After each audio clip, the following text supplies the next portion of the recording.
Today we are going to learn about the hormonal regulation of spermatogenesis. ये एक बहुत ही important topic है, hormonal regulation of spermatogenesis. और दो चैप्टर से यहां से क्वेश्चन फ्रेम होते हैं। सबसे फर्स्ट चैप्टर क्या हो गया? तो सबसे फर्स्ट चैप्टर हम लोग देखते हैं तो एंडोक्राइन सिस्टम हो गया। क्लियर है? तो एंडोक्राइन सिस्टम से यानी हार्मोनल रेगुलेशन हो गया। और दूसरा कहां से? रिप्रोडक्टिव सिस्टम से। दोनों चैप्टर से कंबाइंड क्वेश्चन फ्रेम होता है यहां से, इसलिए ये टॉपिक क्या है, बहुत ज्यादा इंपॉर्टेंट है। क्लियर है? तो देखते हैं हम लोग कि हार्मोनल रेगुलेशन ऑफ स्पर्मेटोजेनेसिस किस तरह से होता है। तो सबसे पहले हम लोग यहाँ पे हार्मोनल रेगुलेशन ऑफ स्पर्मेटोजेनेसिस देखेंगे और फिर वो कंप्लीट करने के बाद जो हम लोग आगे प्रोसीड करेंगे तो प्रोसेस ऑफ स्पर्मेटोजेनेसिस देखेंगे। सबसे फर्स्ट हम लोग देखते हैं हार्मोनल रेगुलेशन ऑफ स्पर्मेटोजेनेसिस। क्या देखने जा रहे हैं हम लोग? Hormonal regulation of spermatogenesis. Hormonal regulation of spermatogenesis देखना है।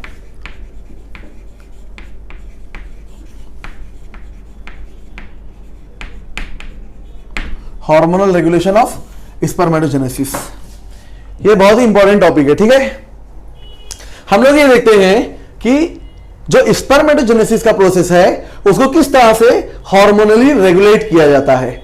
समझ में आ रही बात की नहीं आ रही है? तो as we know that all the endocrine gland of the body are under the control of the pituitary gland and pituitary itself is under the control of the hypothalamus। तो हम लोग की बॉडी के जितने भी एंडोक्राइन ग्लैंड हैं वो सबके सब किसके कंट्रोल में? पिट्यूटरी के। इसीलिए पिट्यूटरी को और क्या बोल दिया गया? That's why pituitary is known as the master endocrine gland of the body. Clear है? और pituitary itself is under the control of the hypothalamus. Pituitary खुद किसके कंट्रोल में? हाइपोथैलेमस के कंट्रोल में। क्लियर है? तो आपको ये चीज याद रखना है कि बॉडी के जितने भी एंडोक्राइन ग्लैंड है वो सब किसके कंट्रोल में? पिट्यूटरी के। और पिट्यूटरी खुद किसके कंट्रोल में? तो pituitary itself is under the control of the hypothalamus. Clear है? इसीलिए क्या होता है कि जब प्रोसेस ऑफ स्पर्मेटोजेनेसिस की बात करते हैं हम लोग तो सबसे फर्स्ट क्या आता है? हाइपोथैलेमस आता है। क्या आता है? हाइपोथैलेमस। तो हम लोगों ने क्या बोला? All the endocrine gland of the body are under the control of the pituitary and pituitary itself is under the control of the hypothalamus.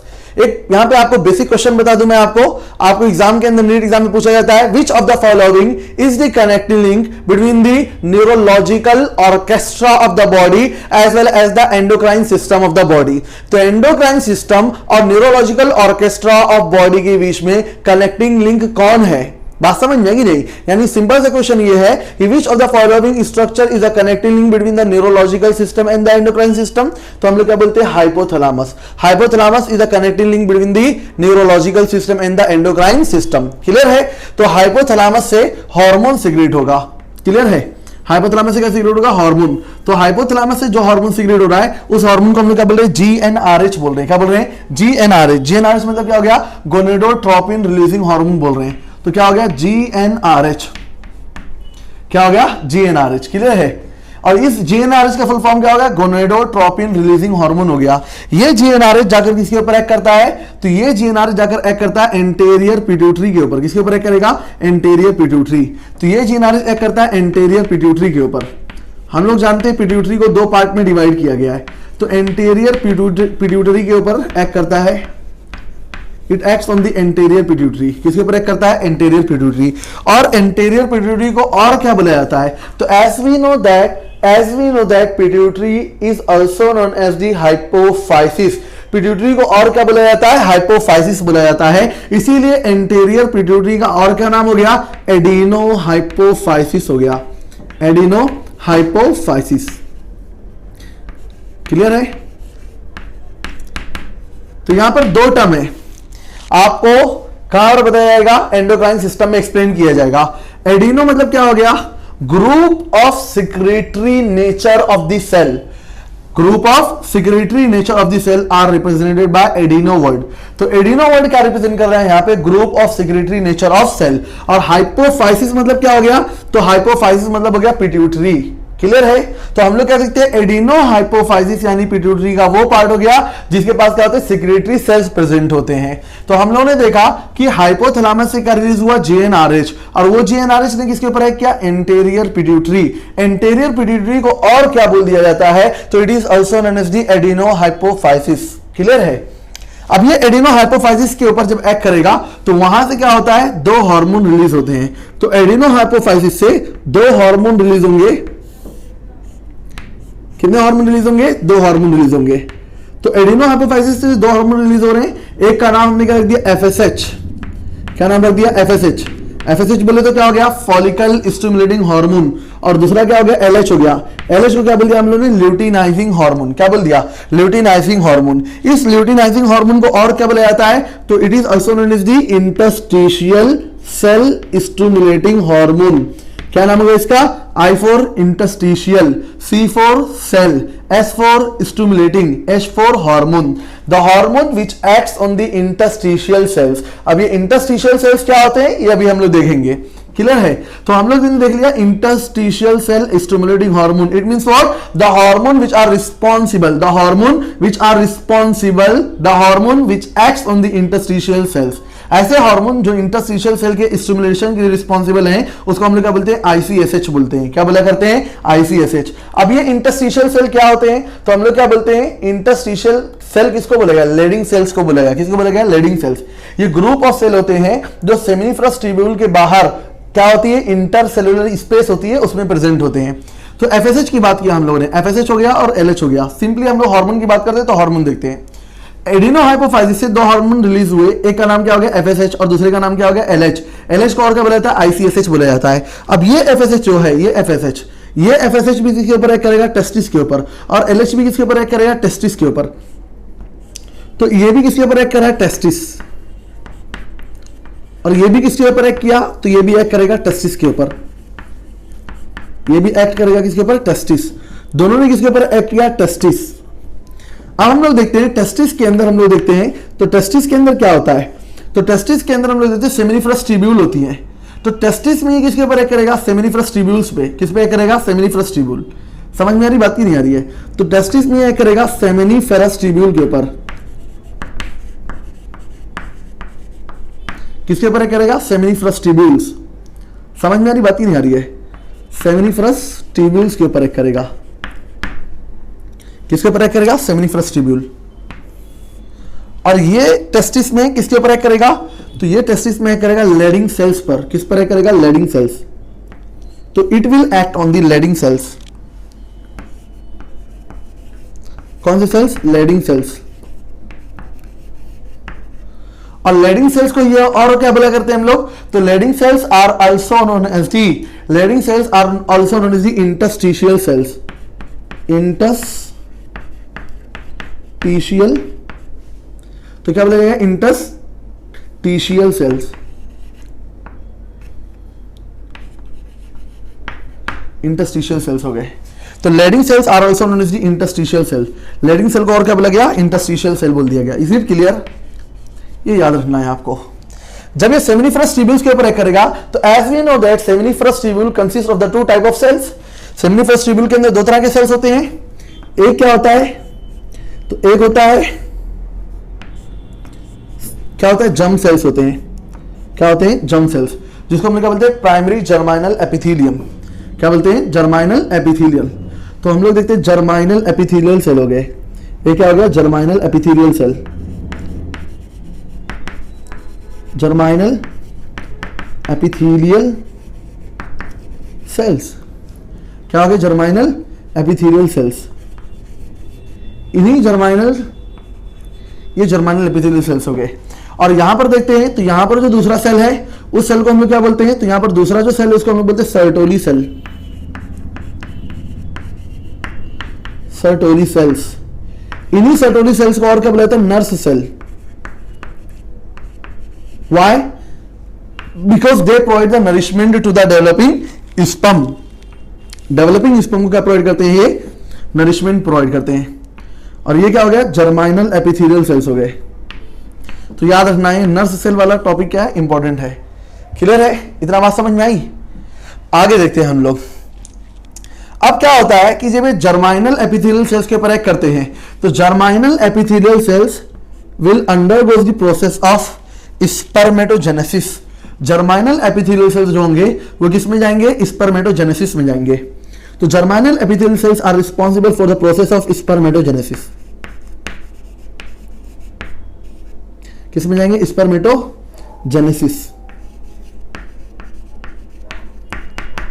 Spermatogenesis में गए। It means what, formation of sperm.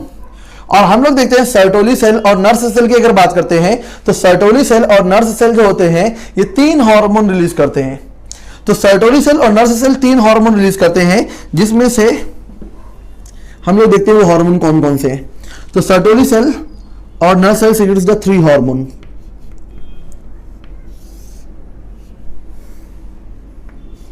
कितने hormone secrete करते हैं, 3 hormones. Number 1 is known as the anti-mullerian.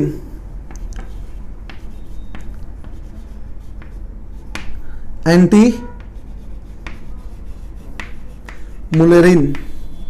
Hormone. Number 1 क्या हो गया, एंटी-मुलेरिन hormone. Number 2 की बात करते हैं हम लोग तो क्या हो जाएगा, तो नंबर 2 की बात करते हैं तो ये हो जाता है इनहिबिन। नंबर 2 क्या हो जाता है, इनहिबिन। और नंबर 3 क्या हो जाता है, एंड्रोजन बाइंडिंग प्रोटीन। क्या होता है, ABP।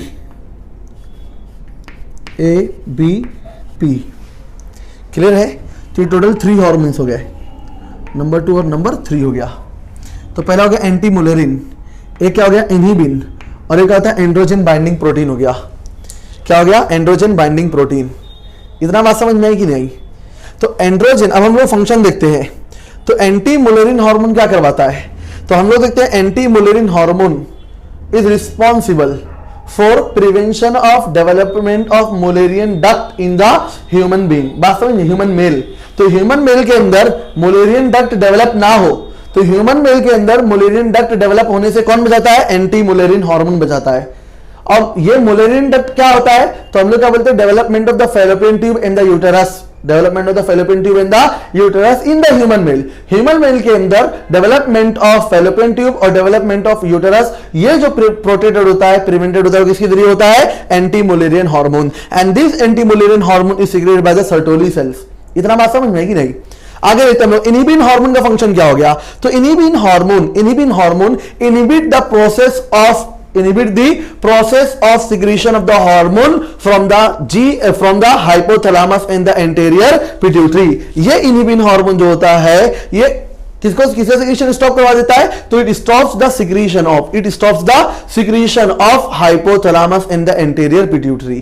क्लियर है कि नहीं क्लियर है। यानी जब स्पर्म का प्रोडक्शन एक्सेस अमाउंट में होने लगेगा, ज्यादा क्वांटिटी में होने लगेगा, तो उस दौरान इनहिबिन जो होता है वो किसके ऊपर एक्ट करता है, हाइपोथैलेमस और एंटीरियर पिट्यूटरी, और उनके ऊपर एक्ट करके जो प्रोसेस ऑफ स्पर्मेटोजेनेसिस उसको क्या करवा देता है, स्टॉप करवा देता है।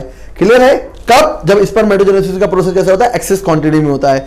एंड्रोजन बाइंडिंग प्रोटीन की अगर हम लोग बात करते हैं तो these androgen binding proteins are responsible for concentration of testosterone inside the seminiferous tubule. Androgen binding protein जो है ये क्या करवाती है, कंसंट्रेशन करवाती है। इसका androgen binding protein are responsible for concentration of the testosterone inside the seminiferous tubule. समझ में आती नहीं, why, because testosterone is also responsible for the process of spermatogenesis. Testosterone भी स्पर्मेटोजेनेसिस के लिए क्या है, रिस्पॉन्सिबल है। इतना बात समझ में आएगी नहीं।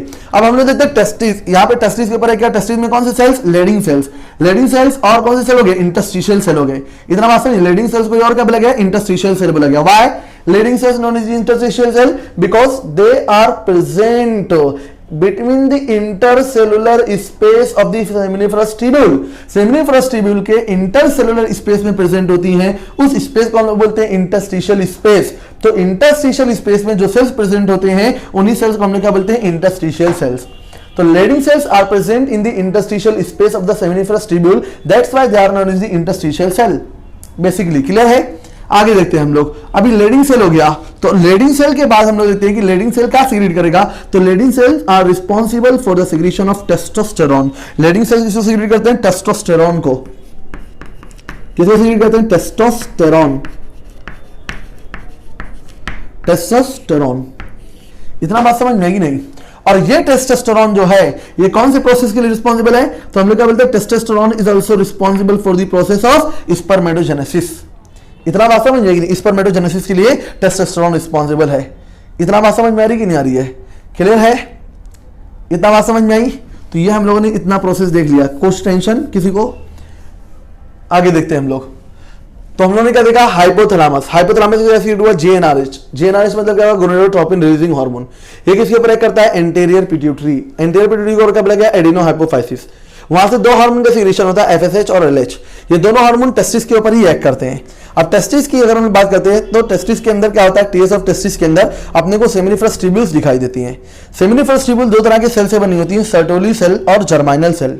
जर्माइनल सेल्स के ऊपर जब एफएसएच एक्ट करता है तो क्या करवाता है, स्पर्मेटोजेनेसिस करवाता है, यानी फॉर्मेशन ऑफ स्पर्म करवाता है। और जब ये किसके ऊपर एक्ट करता है, सर्टोली सेल्स के ऊपर एक्ट करता है, तो सर्टोली सेल को और क्या बोला गया, nurse cell. Why, because it is responsible for the nourishment of the developing sperm. इस जो स्पर्म डेवलप हुआ था उसको नरिशमेंट प्रोवाइड करते हैं, इसलिए इनको क्या बोला गया, नर्स सेल बोला गया।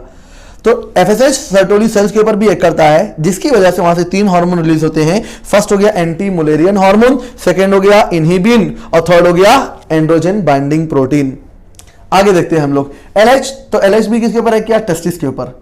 और टेस्टिस में किसके ऊपर, लेडिंग सेल्स के ऊपर। लेडिंग सेल को और क्या बोला जाता है, इंटरस्टिशियल सेल। क्यों इंटरस्टिशियल सेल बोला जाता है, because they are present in the interstitial space of the seminiferous tubule. Seminiferous tubule के बीच में जो इंटरस्टिशियल स्पेस होती है उसमें प्रेजेंट होते हैं। कौन से सेल प्रेजेंट होते हैं, लेडिंग सेल्स। और वहां से क्या सीक्रेट होता है, टेस्टोस्टेरोन सीक्रेट होता है। क्लियर है कि नहीं क्लियर है। अब आपने हर हार्मोन का क्या है, अपना अलग अलग फंक्शन है। समझ में आ रही, बात ही नहीं आ रही है। तो मैं हर हार्मोन का क्या लिख देता हूं, फंक्शन लिख देता हूं। क्लियर है। तो फंक्शंस ऑफ हार्मोन देखो, functions of different hormone, functions of different hormones।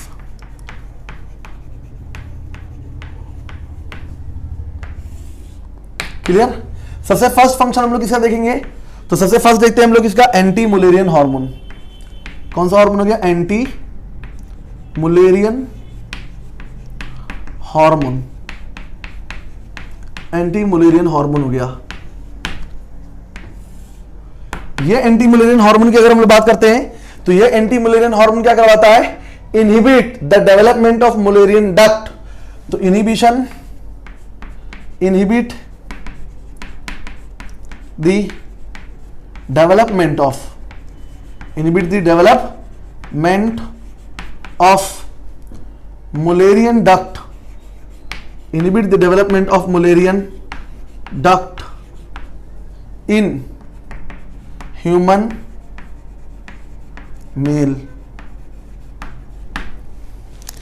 तो ह्यूमन मेल के अंदर किस डक्ट के डेवलपमेंट को इनहिबिट करता है, तो inhibit the development of Mullerian duct in the human male. Mullerian duct क्या हो गया, तो development of the fallopian tube in the uterus. Fallopian tube और यूटेरस के डेवलपमेंट को हम लोग कौन सा डक्ट बोलते हैं, मुलेरियन डक्ट बोला करते हैं।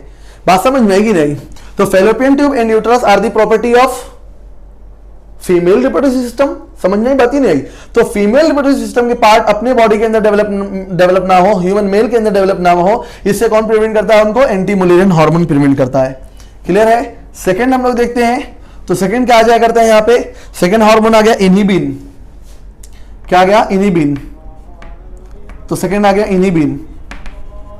जब हम लोग इनहिबिन की बात करते हैं तो इनहिबिन में क्या देखा गया, तो इनहिबिन हार्मोन की जब हम बात करते हैं तो inhibin hormone is responsible, inhibin hormone is responsible for inhibition of, तो हम लोग क्या बोलेंगे, inhibit the process of spermatogenesis, inhibit the secretion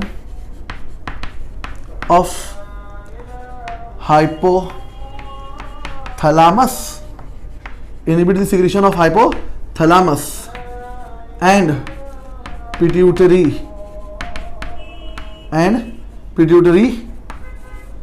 gland। बात समझ में नहीं, क्लियर है। तो हाइपोथैलेमस वगैरह क्या हो गया, पिट्यूटरी ग्लैंड के सेक्रेशन को क्या कर देता है, इनहिबिट कर देता है, स्टॉप करवा देता है। इसलिए प्रोसेस ऑफ स्पर्मेटोजेनेसिस क्या हो जाएगा, स्टॉप हो जाएगा। थर्ड देखते हैं हम लोग, तो थर्ड क्या होता है, जब हम लोग थर्ड की बात करते हैं तो आता है ABP.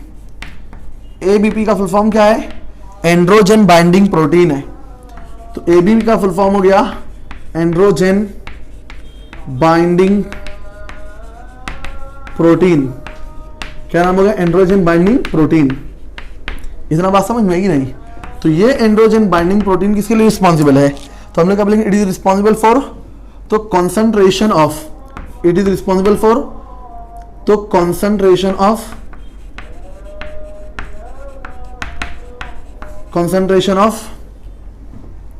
Testosterone, concentration of testosterone in seminiferous tubule,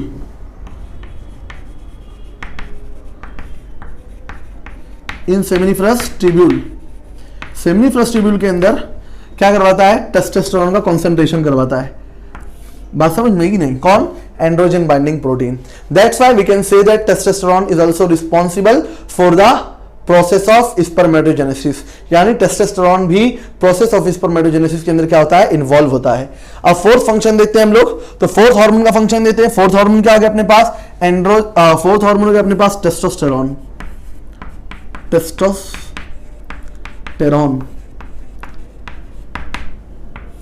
तो जब हम लोग टेस्टोस्टेरोन की बात करते हैं तो टेस्टोस्टेरोन का सबसे फर्स्ट फंक्शन हो गया, जब हम लोग टेस्टोस्टेरोन की बात करते हैं तो टेस्टोस्टेरोन का सबसे फर्स्ट फंक्शन हो गया यहां पे, क्या हो गया सबसे फर्स्ट फंक्शन, तो सबसे first function spermatogenesis,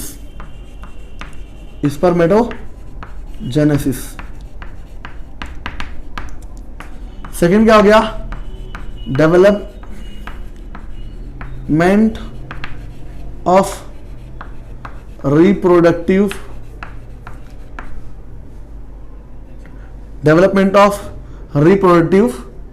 structures,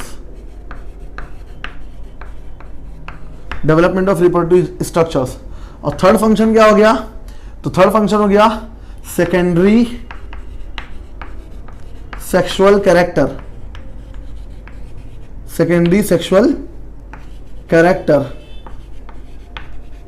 in males, secondary sexual character in human male. तो ह्यूमन मेल के अंदर सेकेंडरी सेक्सुअल कैरेक्टर के लिए रिस्पॉन्सिबल होते हैं। समझ में आई बात ही नहीं, ये हम लोगों ने देख लिया इतना। तो ये क्या था अपना process of hormonal regulation of spermatogenesis. एक बार मैं फिर से आपको एक्सप्लेन करता हूं। हम लोग क्या देख रहे हैं, हार्मोनल रेगुलेशन ऑफ स्पर्मेटोजेनेसिस देख रहे हैं। तो हम लोग क्या जानते हैं, all the endocrine gland of the body are under the control of the anterior pituitary. All the endocrine gland of the body are under the control of the pituitary gland and pituitary itself is under the control of the hypothalamus। इसीलिए hypothalamus से कौन सा hormone release हुआ, GnRH, gonadotropin releasing hormone. ये gonadotropin releasing hormone anterior pituitary के ऊपर act करता है और वहां से दो हार्मोन का सीक्रेशन होता है, FSH का और LH का। ये दोनों टेस्टिस के ऊपर एक्ट करते हैं, लेकिन दोनों का रीजन ऑफ एक्शन क्या है, अलग अलग है। FSH एक्ट करता है सेमिनिफरस ट्यूब्यूल्स के ऊपर, जबकि LH एक्ट करता है लेडिंग सेल्स के ऊपर। लेडिंग सेल्स को और क्या बोला गया, इंटरस्टिशियल सेल बोला गया। समझ में बात नहीं, क्लियर है? इसीलिए LH को और क्या बोला गया, ICSH बोल दिया गया। आगे देखते हैं हम लोग, सेमिनिफरस ट्यूब्यूल के अंदर दो तरह के सेल्स हैं, सेटोली सेल और क्या है, जर्माइनल सेल्स। जर्माइनल सेल्स के ऊपर जब FSH एक्ट करता है तो वहां पे कौन सा प्रोसेस होता है, स्पर्मेटोजेनेसिस का, यानी ये स्पर्म बन गया। अब इस डेवलप्ड स्पर्म को नरिशमेंट कौन प्रोवाइड करता है, सेटोली सेल। इसलिए क्या बोलेगा उनको, नर्स सेल। तो नर्स सेल जो होते हैं तीन तरह के हार्मोन सिक्रेट करते हैं, एंटी मुलेरिन हो गया, इनहिबिन हो गया और क्या हो गया, ABP हो गया। इतना बात समझ में आएगी नहीं, क्लियर है? आगे देखते हैं हम लोग, LH की बात करते हैं। तो LH लीडिंग सेल्स के ऊपर है, क्या लीडिंग सेल्स से क्या सीक्रेट हुआ, टेस्टोस्टेरोन। और यही टेस्टोस्टेरोन रिस्पांसिबल है किसके लिए, यही टेस्टोस्टेरोन रिस्पांसिबल है secondary sexual character in male के लिए, development of the male reproductive system, पूरे के पूरे मेल रिप्रोडक्टिव सिस्टम के डेवलपमेंट के लिए भी रिस्पांसिबल है कौन, टेस्टोस्टेरोन ही रिस्पांसिबल है। समझ में आ रही बात की नहीं आ रही है? तो ये पूरा का पूरा जो हो गया, ये हम लोगों ने क्या देख लिया, hormonal regulation of spermatogenesis. Clear? अब किसी को भी अगर डाउट है, कुछ भी डाउट है तो कमेंट बॉक्स में क्या कर सकता है, मेंशन कर सकता है, और फिर हर तरह के डाउट बताने के लिए मैं क्या हूं, यहां पर अवेलेबल हूं। क्लियर है? थैंक यू, धन्यवाद।